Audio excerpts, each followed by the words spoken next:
My name is Andy Lapin. I'm the Director of Architecture for Kelley Blue Book. We're located in Irvine, California. Kelley Blue Book is a provider of vehicle values to consumers, to automotive dealers, to the finance and insurance industries, and also governments. We also provide other types of content to consumers on our website, kbb.com. For Kelley Blue Book, Windows Azure really provides an opportunity to get some flexibility in our data center hosting model. Right now, we buy a certain number of servers, and that's the capacity that we have. We pay for it 24/7, 365.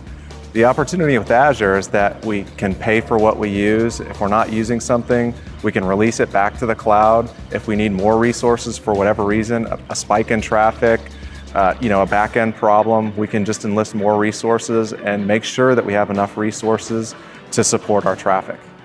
So right now, we're developing solutions in Windows Azure.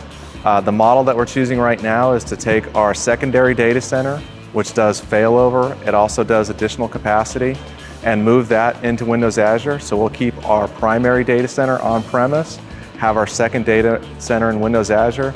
It's actually a great model. We only use our secondary data center a few hours a week normally. We can release all those instances right back to the cloud when we're not using it. When we need it, we know we can scale up to whatever volume we need to support. We chose to go with Windows Azure specifically because of our relationship with Microsoft. We're a premier support customer. We've had good support through the evangelism groups. We've had good support through the Gold partners. Because of that support network, it was really a no-brainer looking to Windows Azure and looking to Microsoft to provide a cloud hosting solution for us. So on premises, we're using SQL Server as our relational database. It's a good relational database. We've had no problems with it. It scales to the level that we need it to. Looking to the cloud, we needed a solution to port that data into the cloud. Fortunately, SQL Azure was released in CTP a few months ago.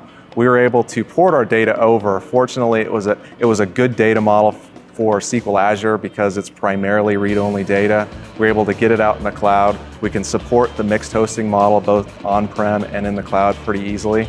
So our experience with SQL Azure has been pretty good, and we think it will support our traffic in the cloud as well.